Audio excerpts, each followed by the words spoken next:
The agenda is a zoning text amendment to amend provisions of the zoning ordinance pertaining to interpretation of building height and building intensity maps, and to clarify the definition of lot. And I think, Charlie, this is your item? This is my item. I'm going to come around to the front to use the overhead.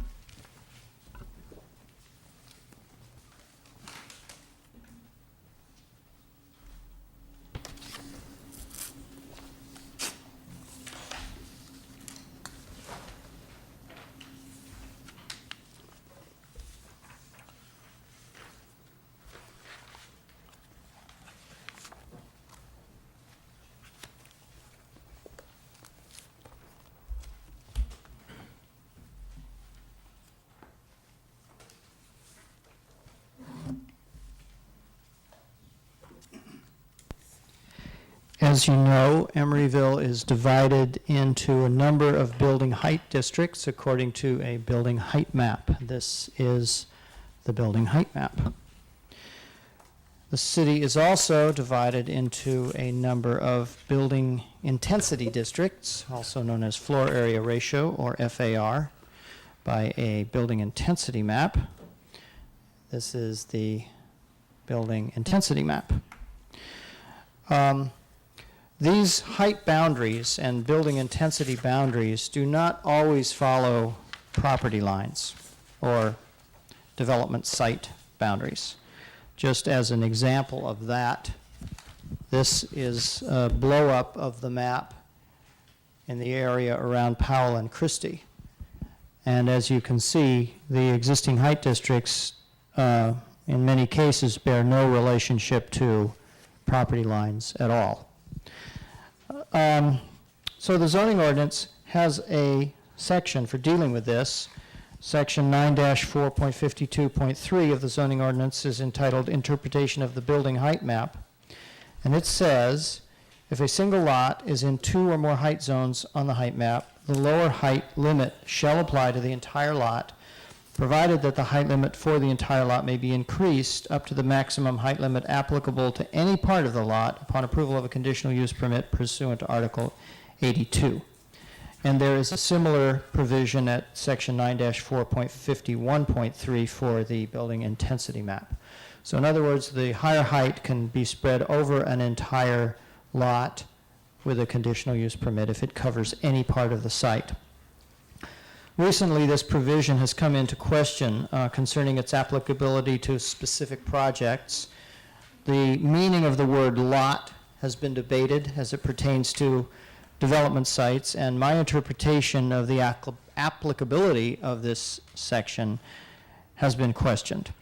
At the April 28th Planning Commission meeting under Director's Reports, I provided you with an explanation of my interpretation of this code section. But I also pointed out that this code section is very open-ended in that it would allow a higher height or an FAR to be spread over an entire lot, even if it were an extremely large lot and just a tiny portion of it was in the higher height district.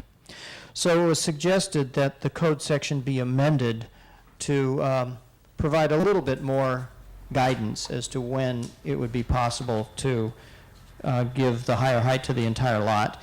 And it was suggested that as criteria for that, at least 50% of the site must already be in the higher height district, and that the entire lot could be included in the higher height district or FAR district by shifting the boundary no more than a prescribed distance. What that distance would be was an open question. A similar provision in the Oakland Code specifies 30 feet.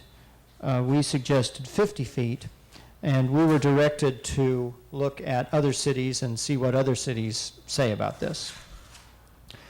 This issue was further discussed at the Planning Commission's meeting on May 19th, the special meeting and retreat, at which point we presented our survey of other cities. And what we found was that most cities don't have a special provision for dealing with zone boundaries. Basically, the boundaries are where they are, and if they run through the middle of a lot, then that's the way it is. Each portion of the lot is governed by whatever zone it happens to be in. Some cities do have some provision for adjusting boundaries where they run through the middle of a lot. Some require that the site be rezoned or that a planned unit development be applied for. Others allow it for smaller lots, but not for larger lots. And in some cities, the boundary line can be adjusted by varying distances. We found the distances were anywhere from 30 to 75 feet. Of course, that was in a small sample of about 20 cities, I think. So that's not to say that it might not be a greater distance in other cities somewhere else. The commission then directed staff to prepare a zoning ordinance amendment for future commission consideration, which is what is before you tonight. You also directed us to investigate specific situations in Emeryville to determine exactly how far this prescribed distance should be. And in particular, you asked us to look at the boundary between the zoning boundary, the building height boundary, and the FAR boundary along the eastern side of San Pablo Avenue in the Triangle neighborhood, where they deviate from each other. So we have done that. As a result of that, I will say, as you've noticed, if you've read the staff report or just the summary, that we are now recommending 75 feet, which we'd originally said 50, but we believe it should be 75 feet. And I will explain why.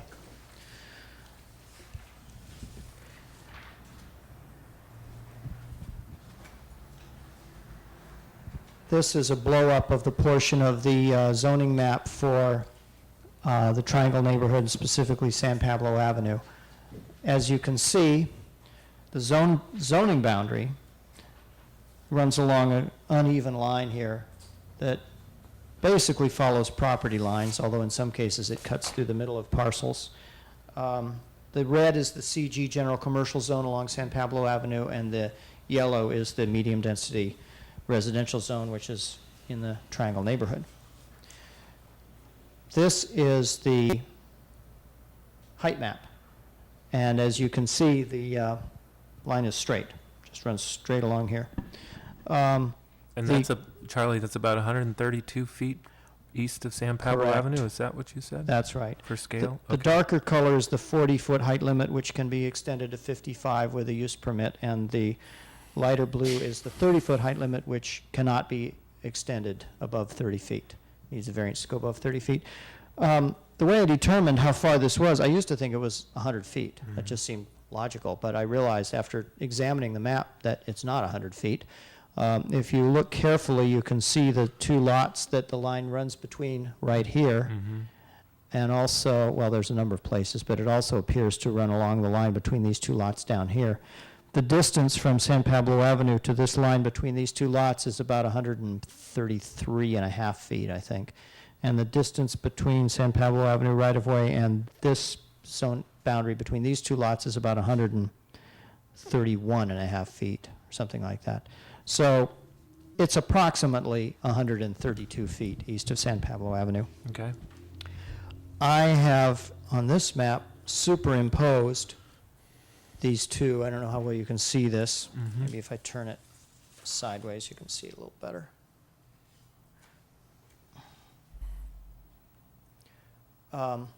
So this line here is the height boundary.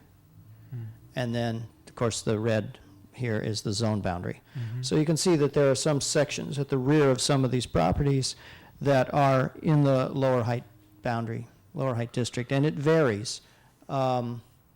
This line here is about 190, I think it's 192 feet east of San Pablo Avenue. So the distance difference between these two lines in this location is about 60 feet. This line here is about 187 feet east of San Pablo, so the distance here is about 55 feet. And over here, this is about 200 feet east of San Pablo, so the distance there is about 68 feet. Excuse me. So in all of these cases, it's more than 50 feet. So if we wanted to allow adjustments to the height boundary in order to include all of these areas that are in the CG district, in this area, it should be more than 50 feet.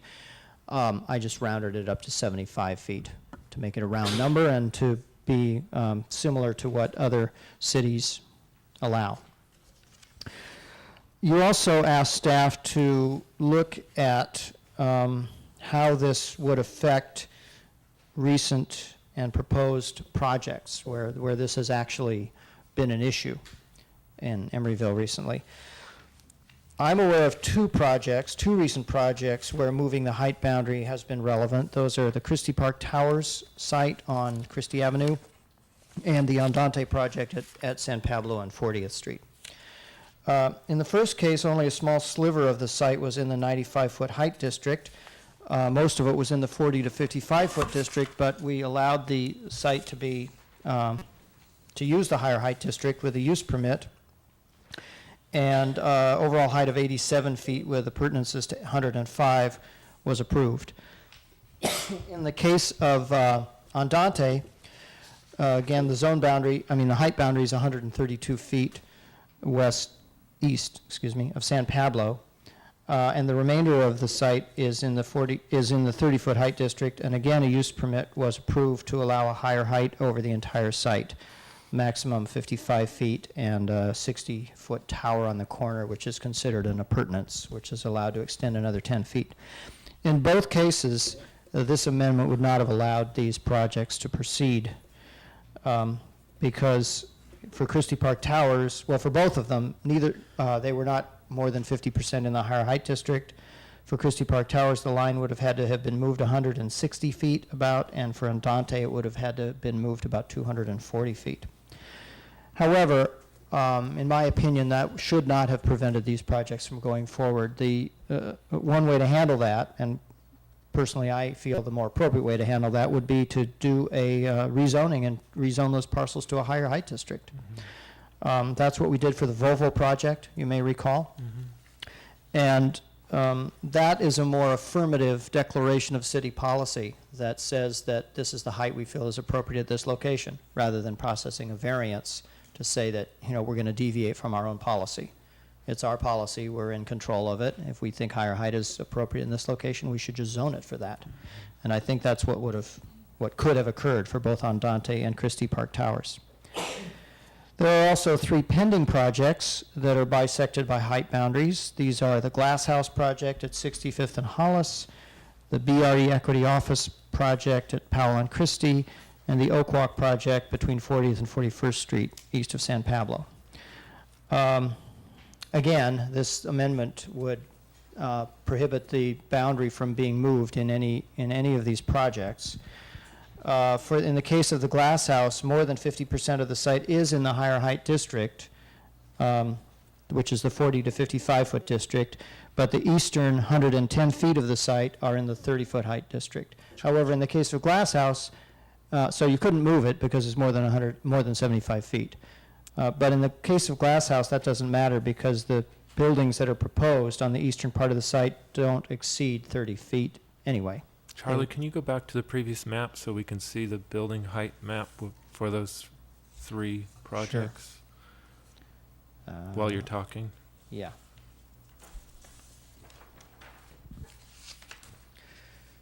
Let's see. Glass House is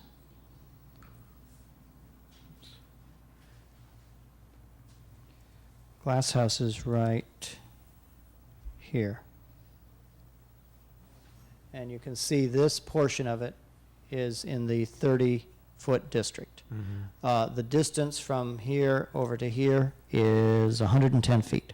So it's more than 75. But the townhouses they're proposing to build here adjacent to the greenway are 31 feet to the parapet, but parapets are allowed to extend 10 feet above the height limit. The roof would not exceed 30 feet. The Equity Office site is over here at Powell and Christie. It's this right here.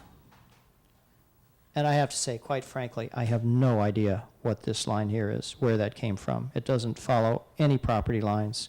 It might be a certain distance north of Powell Street or something, but anyway, this is the map. This is what we've inherited.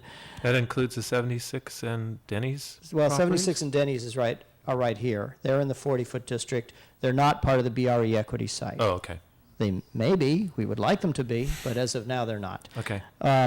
Most, the BRE equity site is right here. Behind them, okay. to the- Most of it, as you can see, is in the 55-foot district, which Uh-huh. can extend to 80 feet with a use permit, but the southern 90 feet of it is in the 40-foot district. So again, if you use 75 feet as your distance, you wouldn't be able to move this line down to here. In this case, though, that probably doesn't matter because we believe they are going to probably propose a building that's more than 80 feet tall, in which case they'll need to rezone the site anyway. Okay. We don't know that yet, but that's what we're assuming. Oak Walk, as I'm sure you're aware, is over here on this block. And in this case, 132 feet is in the 40 to 50-foot district. The remainder of the site, which is over 200 feet, is in the 30-foot height district. So in this case, this code section would not enable the higher height to be spread across the entire site because, first of all, more than half the site is not in the higher height district, and secondly, it would be more than 75 feet. However, we are recommending that this code amendment, if adopted by the City Council, would not apply to projects for which applications have already been submitted and that we are processing. So if the council chooses to adopt it and chooses to approve that recommendation, then this provision would not apply to the Oak Walk, neither to the Oak Walk or the Glass House project, both of which have already submitted applications. So you would be able to apply the higher height over the entire site, subject to my interpretation of that section, of course, with a conditional use permit. So, we are recommending changes to the code having to do with the definition of lot and these two sections having to do with interpretation of the map. I want to point out that we have a revised proposal, which is on the dais, and I have extra copies for anyone in the audience who wants it. It's fairly minor changes to what was in your packet, but it isn't exactly identical to what's in your packet. It says revised in big letters at the top, and I'll explain what those revisions are. But basically, the change to the definition of lot that we're proposing is to simply add a sentence that says, lot refers to the entire site of an existing or proposed development and not to any individual properties that may comprise that site. So it's the whole development site, not the individual pieces of it. What we changed was to add this section here, the classification of lots is, and then it was pointed out by the city attorney that the definition of lot goes on to have a discussion of corner lots and through lots and, you know, different kinds of lots, and that's all included in the definition of lot. And if we don't say this, it looks like we've deleted all of those subsections. It's not our intent to delete any of those subsections, so we've just added this here. And in the ordinance that goes to council, according to the city attorney, we'll probably have to list all of that language in the ordinance, just to make it clear that we're not changing any of those subsections. So that's the only change to that from what's in the packet. Concerning the section on the building intensity map, we're suggesting to strike the part that says the least intensive floor area ratio shall apply to the entire lot, and say instead that the floor area ratio indicated on the map shall apply to each portion of the lot. So if it's in the higher, if one part of the lot's in a higher FAR and another part's in a lower FAR, then that's what applies, you know, what the map says is what applies to each part of the lot. Except that it may, the higher, the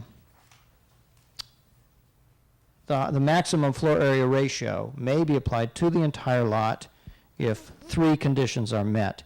And the change from what is in your packet is, we said upon approval of a conditional use permit here, city attorney felt that some people may feel that these two conditions were the findings for the conditional use permit, that those were the criteria, that if you met these two findings, you automatically got a conditional use permit. That was not the intent. The intent was that you could apply for a conditional use permit if these two conditions were met. And you'd still have to meet the use permit findings, but just to make that clear, we moved this down to here to say that that's one of the things you have to do is get a use permit. So if all of the following conditions are met, at least 50% of the lot area is already covered by this zone with the maximum floor area ratio, and that the entire lot could be included in that zone by shifting the building intensity zone boundary not more than 75 feet as measured perpendicularly at any point, and thirdly, that you get a conditional use permit pursuant to Article 82. Finally, 9-4.52.3, the building height map, and I only showed you the FAR one first because it comes first in the code, but this is the one that everyone's been talking about. The changes here are the same as they are to the FAR, except that we've substituted height for FAR, so I won't go through them again, but it's basically the same thing. 50% of the site area, move the line no more than 75 feet, and get a conditional use permit. So those are the code amendments that we are recommending. We are also recommending that these not apply to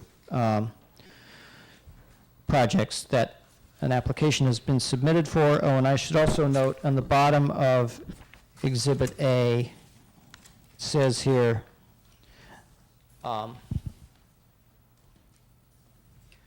it is recommended that the amendments to section, we inadvertently left out the definition of lot section. So basically, all three of these sections would not be applicable to any project for which an application is currently pending. So that concludes my presentation. I'd be happy to respond to any questions you may have. Jim, I have one. Yeah, go ahead, Joe. Charlie, what would happen if you brought the boundary back down to 50 feet, and those three items, three areas that you had pointed out being 68 feet or so along the San Pablo boundary came before us?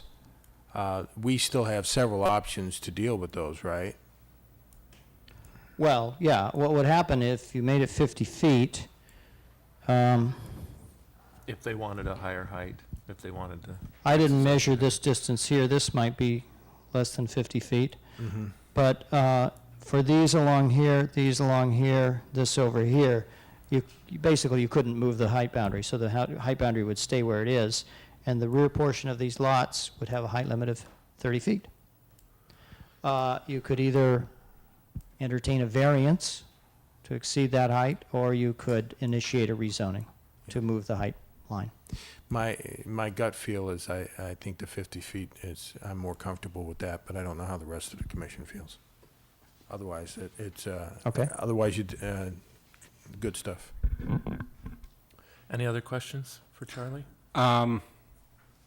Yes, I would like to, and I know at the retreat discussion on this, I asked for it again as well, and hopefully you have it there, but just, in part because to get it on the record, and in part also to clarify it one more time in my own mind. There was some language, and I believe it's not actually in here, but that was in the original part that referred to a lot that was developed or to be developed, which was a part of the way you concluded that it actually meant the development site rather than the existing parcels. Do you have that handy? Can you? Yeah. I think you know what I'm talking about. Yes, but I do. I don't know the exact. Well, section. at the retreat, I referenced a number of other code sections, Right. just to try to clarify that the word parcel and lot consistently throughout the zoning ordinance refer to the whole development site. And I believe what you're referring to is the definition of building site. Yeah, building site, just put it right up here for you. Building site shall mean a lot or parcel of land occupied or to be occupied by a main building and accessory buildings, et cetera, et cetera. That wasn't the one. That's not it. Maybe it was the definition of PUD that talks about. No, it wasn't PUD. It had to do with, I mean, it was, as I remember, it was, and I wish I had looked it up beforehand. Developed or to be developed. Well, what I am proposing here, let's see, where is it? You sure you're not mixing up occupied and to be occupied with developed and to be developed, Ed? No, I'm pretty sure, Okay. I'm not. Because that is the language that's Yeah, that's used the in new definition. language, but this is, it seems like there was something that, What was your What I'm concern? suggesting adding is lot refers to the entire site of an existing or proposed development. Is that what you're thinking of? well, I think that's where you were going to and pointing, but it seems as though there was something that you had found in the code that helped get you to that point that, I know I referenced the definition of building site, and I also referenced PUD, where it talks Maybe about a it was building parcel, site. and Yeah, it says a that's what PUD is considered a rezoning of the parcel, and in that context, clearly Yeah. parcel means the whole project site, not an individual assessor parcels or any other kind of parcel. The language you're mentioning sounds familiar to me too, but I can't yeah, I can't think you recall. had it on one of these. I can't cut out- recall having printout shown sheets, you but other, okay. other code sections. All it Okay. says under parcel is C lot. So, I have to express my opinion that 75 feet, based upon your recommendation, seems reasonable to me. Okay. okay. Well, that's it. Any other questions of staff before we open the public hearing? Well, I'll have a comment on this. I want to follow up on what Joe said, and given the fact that we have residential parcels abutting those parcels that would be impacted with the 75-foot setback, I have some concerns about that transition zone, and I think we need to maintain a lower height for those parcels that are adjacent to residences. So I would support 50 foot and not 75. Well, maybe we'll get some more information during the public hearing part of this item. If there are no more questions of staff, let's open the public hearing. Is there anyone wishing to speak on this item? Please step up, state your name, and when you're finished, please sign in off there to your right. Thank you. Good evening, Mr. Chair and fellow commissioner members. My name is Stuart Grendel with Bayrock Residential. As you know, we're the developer of the Oak Walk project. It's a pending application before you. It's been in front of you for approximately 18 months, at least in front of the staff. We agree with the staff report as presented this evening. We respectfully request this evening that you state in the affirmative, as a matter of policy, that pending applications, real valid pending applications, be exempted from the application of this ordinance. Mr. Tibbetts, our property owner and partner, has owned this property for over 14 years. We've expended several $100,000 trying to come to a positive conclusion for this development applications.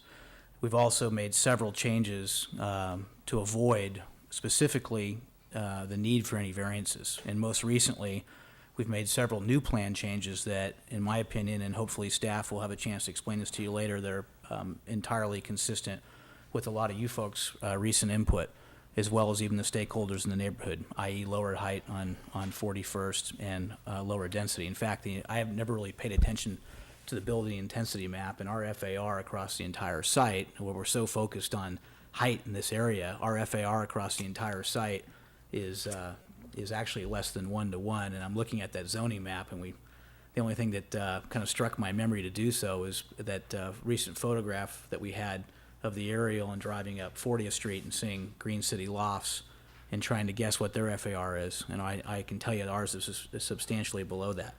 So just very respectfully and calmly tonight, in the spirit of maintaining good faith relations between all of us and as well as the stakeholders, and in the spirit of honoring our continuing dialogue amongst all the stakeholders, staff, you folks, as well as the neighborhood, we request that you do the things that I asked tonight in very simple fashion. Thanks, Stuart. Thank you. If you could sign in there, would be great. Anyone else wishing to speak?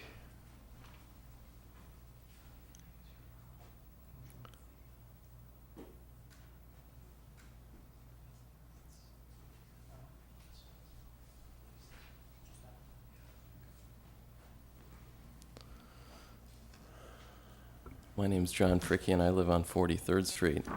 What I would say is that I think that 50 feet is plenty, and the reason that I think 50 feet makes sense, and let me show you on here.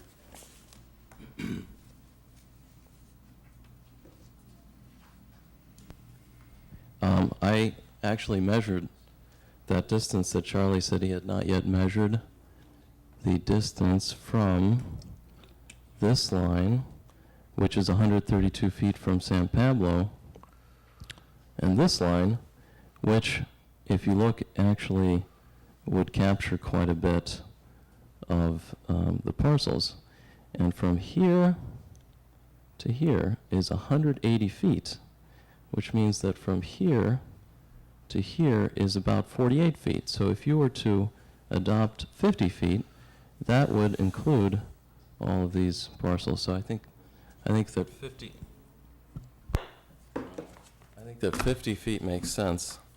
The second thing I want to mention is the resolution that Stuart referred to. Yeah, the assistant city attorney knows this law better than I do, but it seems to me that if you recommend to the city council to adopt an ordinance, and there's an application before the city and it's complete, that the ordinance that the city council adopts can't relate back to a completed application. So I'm not sure why it's even in there, the resolution, because if it wasn't in there, I think, and I could be wrong, that you would still not be able to apply an ordinance back to some application that is already complete. But what I suggest is that you include a resolution that says that you, the Planning Commission, reserve the right to interpret the word lot. Leave that open, or resolve it tonight. But what I would say is, do not cut off your ability to later on to say, no, we don't agree with the planning director's interpretation of lot. It should not include an entire city block, and so that's left for another day. Thank you. Thank you, John. If you can sign in, that would be great. Is there anyone else wishing to speak on this item? This is your opportunity. Seeing no one, we'll close the public hearing. Let's start with questions of staff. Are there any other questions of staff? I actually have a question. Carol, I talked with you briefly about this yesterday. And Charlie, you mentioned one of the staff recommendations is that the amendments to these sections not be applicable to any projects where you've received an application already. And there's some question about, going back to the actual staff report language, state law and certain exceptions. And Carol, I referenced from the Planning Commissioner's Handbook a page where it sort of explains for us vesting tentative map and the rights of an applicant, and I was wondering if you had a chance to look into that. No, I didn't look at that, but we're really not talking about vested rights because none of these applications have vested rights because they don't have approved planning applications. So, but we are talking about, there is a concept in the Subdivision Map Act that there is basically a law freeze, if you will, when an application is deemed complete. So I think if I can step back for a moment, and hopefully this will answer Mr. Fricke's question too. There's two different issues here. One is just a matter of policy and setting policy, and the City Council has made these statements before when we're adopting laws affecting development. Is a decision that it won't apply to anything that's in the hamper, if you will, up to this date, and we'll apply it to future developments. So that's just a policy question. There's nothing in state law that dictates that policy choice. With regards to the legal question, is whether under the Subdivision Map Act, the pending applications that we have are complete and are entitled to a zoning law freeze, if you will, so that they're entitled to be considered under the law that was existing the date that their application was complete. That's a fact-based inquiry, and with regards to the specific projects that are pending right now, I can't answer that legal question now without looking at the applications, what was submitted at what date, at what time the Planning Commission began these policy discussions. So that's a legal determination that will have to be made at some point. It doesn't need to be made tonight, because your focus is on the greater policy, should the zoning ordinance be amended, and then the secondary policy is whether you want it to apply to projects in the future.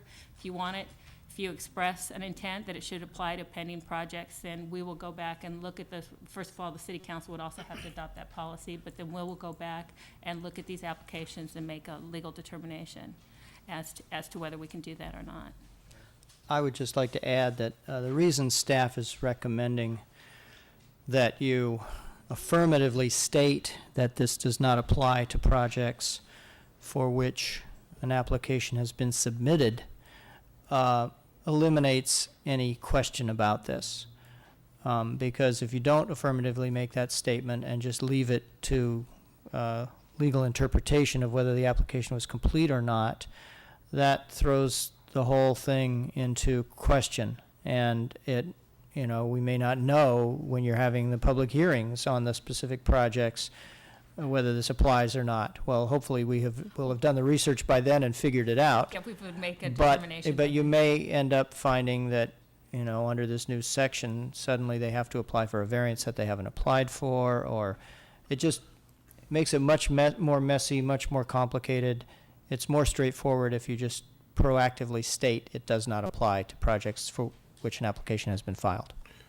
And we heard from the Oak Walk applicant tonight during the public hearing. What if this were, if these amendments were made to apply to even pending applications, can you briefly summarize the ramifications on Oak Walk? I noticed in the building height map, they had,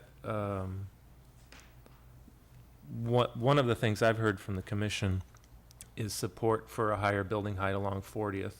And my understanding and looking at this change is that they would not be entitled to that higher building height along 40th with the current interpretation of this amendment. Yeah, that's correct. Let me come back up here.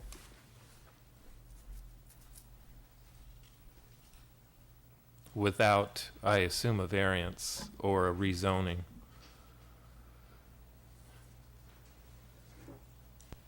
That's correct. I'll just refer to this map. The Oak Walk site is this area here, approximately. Oops. Wait a minute.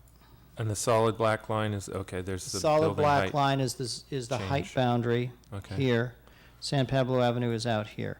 So, as I said, because more than half the site is not in the higher height district, and the line would have to be moved more than 50, 75, whatever distance you decide on, unless you decide on something in excess of 200 feet, you wouldn't be able to move the line. So this side of the line would have a 40 to 55-foot height limit, and the other side of the line would have a 30-foot height limit. And as you stated, actually this doesn't have the entire Oak Walk site in it. There's a corner right here that's not on this map. But all the frontage along 40th Street, this part of it, is in the 30-foot height district. Right. So both that and the frontage on 41st Street and anything, in this part of the site also would be subject to the 30-foot height limit. So the possible, I guess the ways around that are redesign the project so everything is below 30 feet in that area, or a variance to exceed 30 feet along 40th Street and elsewhere, and or a rezoning to rezone that part of the site to the higher height district. Yeah, go ahead, Joe. Okay, thanks, Jim. A couple things, Charlie. And, let's see, Chris is not here, but we've, during the past, we've had these issues a lot, and the policy, as Carol stated, was that if someone has put in a lot of effort in terms of changing their application and doing a lot of work on this, the policy has been that we don't retroactively or do this. And so I feel comfortable if we go with the 50 feet, and I feel comfortable with making that statement. However, I do have one thing that I'd like to throw out here, and that is if the application comes back for a renewal, there's been no action on the application or anything else, I would seriously look at applying the ordinance if it is passed during that period. If their application expired? Yes. And they come back for the renewal, because that would prevent the banking of an application during this process. So, You mean if it were due to expire and they Yeah. came back to renew, to extend it before it expired? and then during that period of time, we had the ordinance. So I've seen this. I've seen this where this could be worked a little bit, and I'd just like to close that loophole if that's a possibility. Well, under the section of the code that deals with extensions of permits, you do have the ability to amend conditions of approval at that point. I'm not sure if you have the ability to apply different rules to Well, the project. I'd like to at least Yeah. check into that. We could look into it. Yeah. Well, John, was your question more about extending a permit, or if this permit lapses, if there's like no decision and no settlement, and then it goes dormant for a while, and then a new application is? Both. Well, I think Okay. if the permit were to expire with no action Right, being then taken, there's- and they came in for a new application, Then then clearly, the new Right. regulations Clearly. would apply. But I might also point out that you are not obligated to extend a permit. If it comes to you for renewal, you don't have to renew it. Okay. Well, I still just like to peek at that, because I think it's Okay. it's a loophole.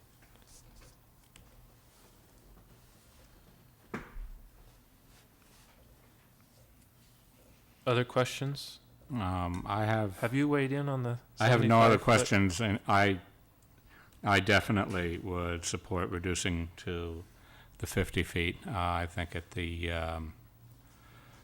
retreat session, I mean, the numbers were 30 and 50, and 75 wasn't even on the table at that point.